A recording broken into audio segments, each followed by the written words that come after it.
Welcome to our webinar where we'll be discussing what future health professionals should know about the LGBTQ plus community. In our webinar, we'll be discussing a little bit about the population of LGBTQs, the vulnerability of the population, mental health among them, obstacles and barriers that they may be facing. Then we'll go into a profile of a specific individual and actions that providers can take to help individuals of the LGBTQ population.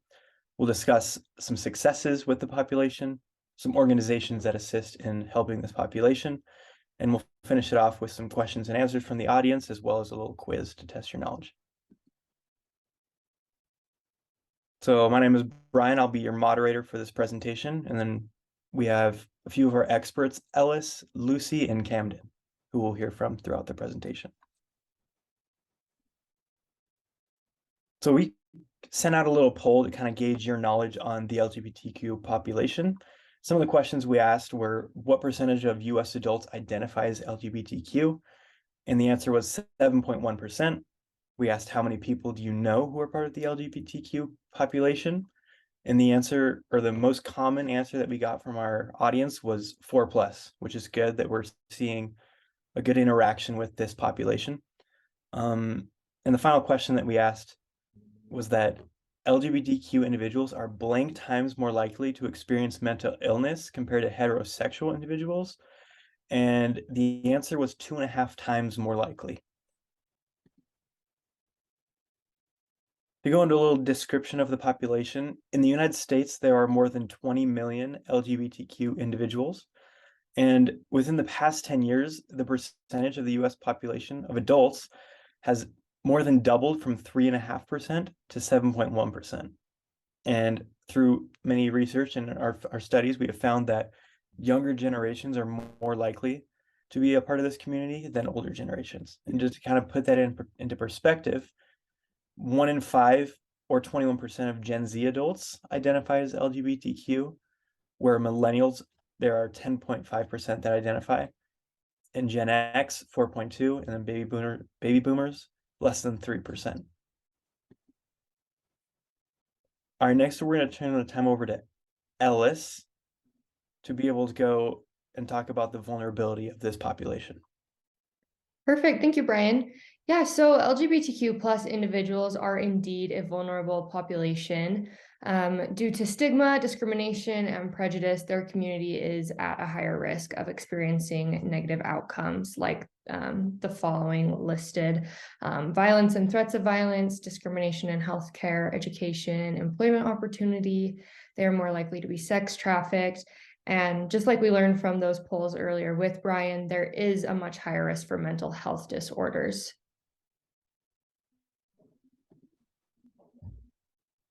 So these statistics focus specifically on LGBTQ youth in Utah, but we do see an increased risk of suicide as well as anxiety and depression for these individuals. An important note here is that each of these includes a percentage of transgender and non-binary youth as well.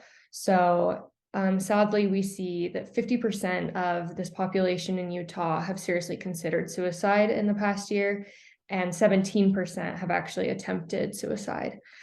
And then with anxiety and depression, 75% report experiencing symptoms of anxiety, while 56% report experiencing symptoms of depression.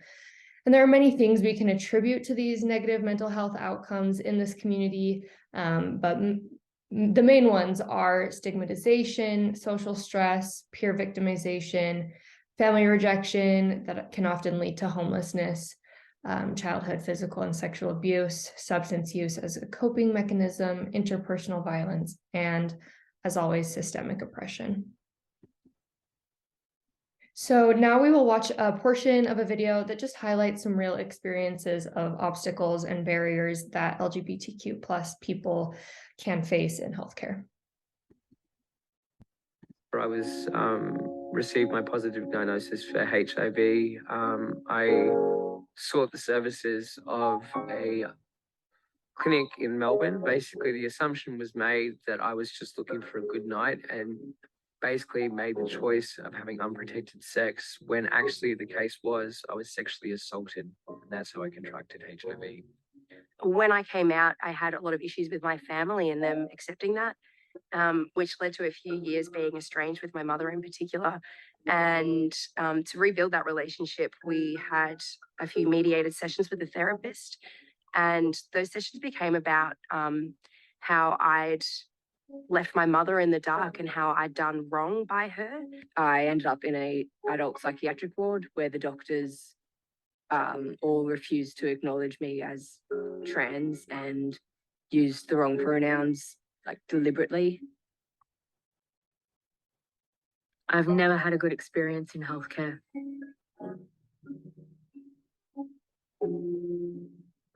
It made me feel like I couldn't trust doctors. It made me feel like I had to very much bury who I am and just pretend to be normal, I guess.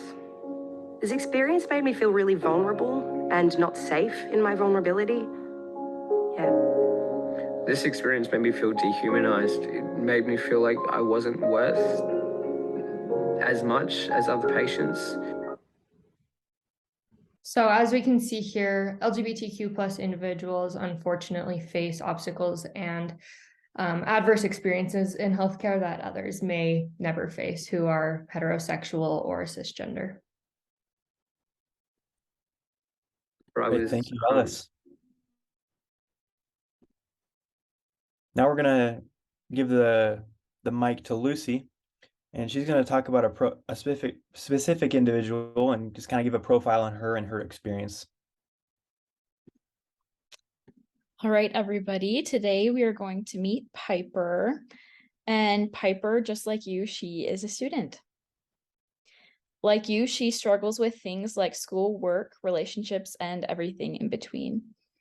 Unfortunately, she also struggles with discrimination in healthcare because she is transgender.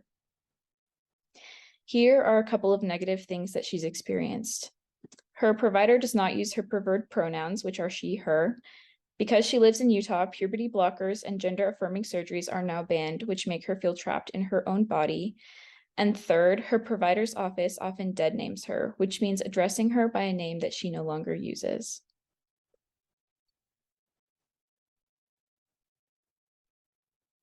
Oh no. What actions can healthcare providers take to improve care for LGBTQ plus patients like Piper? Well, these are 3 things that we have found in our research that providers can do to help patients like Piper. First, they can educate. Quarterly workplace training about working with LGBTQ plus patients can facilitate empathy. Secondly, providers should be honest with their patients and frank with their patients when they are discussing their health history. And third, providers should create and enforce a safe space for all people who visit their office by good office culture. Culturally competent, gender-affirming care saves the lives of LGBTQ plus individuals like Piper. Hooray! Together, we can help individuals like Piper live happier lives.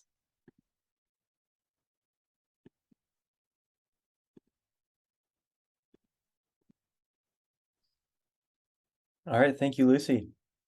We're now going to head over to Camden, and she's going to go over some successes, some successful interventions that we've seen, and some organizations that assist with helping this population.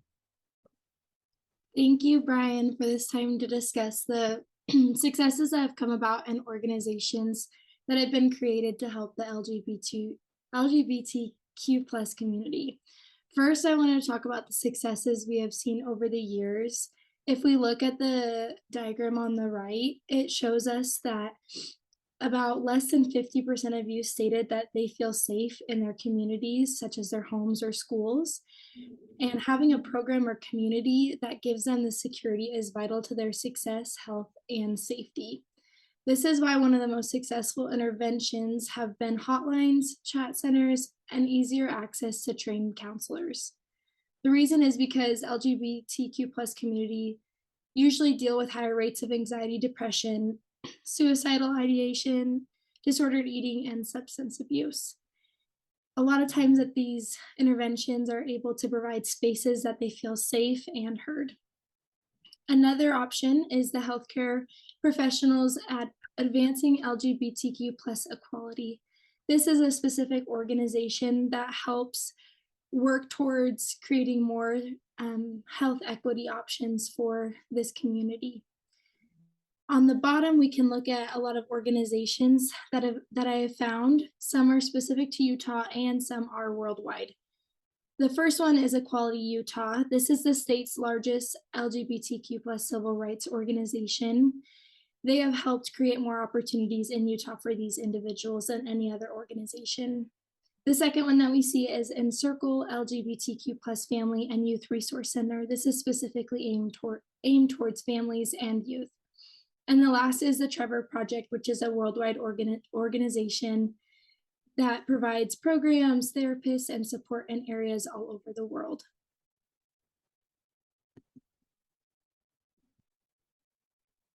All right, thank you, Camden. And we've actually been receiving some questions in the chat that we're going to go through and answer. And the first question is, what are some ways that we as healthcare providers can, I'm sorry, that's the second one. So what are some of the reasons that LGBTQ individuals are not able to receive mental health care? And we're going to head over to Ellis to answer this question. Yeah, great question. There are lots of reasons, but some of them include being unable to afford care, being afraid to talk about mental health concerns with somebody else, being afraid of not being taken seriously, not wanting to give parent or caregiver permission, as well as being afraid that those services may not work for them or help them. All right, thank you for that. Our next question is, what are some ways that we as healthcare providers can create a safe space for LGBTQ individuals? We're actually going to turn the time over to Lucy for that question. All right, thank you for your question.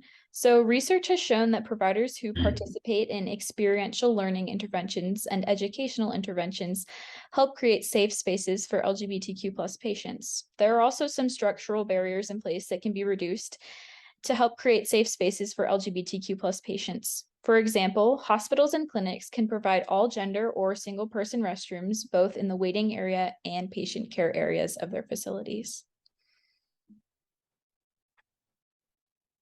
All right, thank you. Our next question, we're going to ask Camden this question, and it is, what does the future of healthcare for LGBTQ individuals look like to you?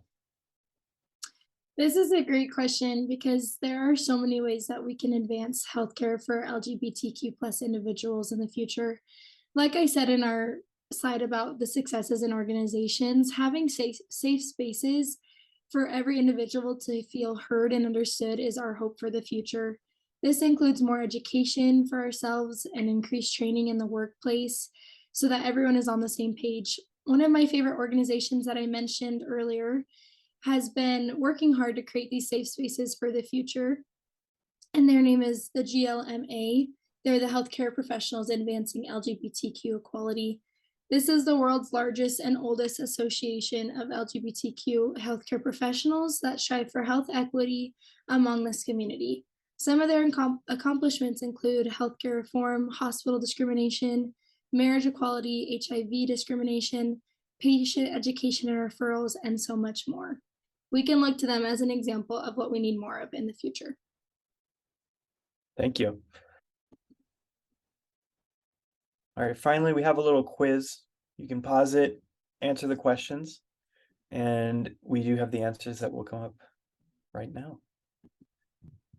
So you can compare what you thought to the answers given and see how you did.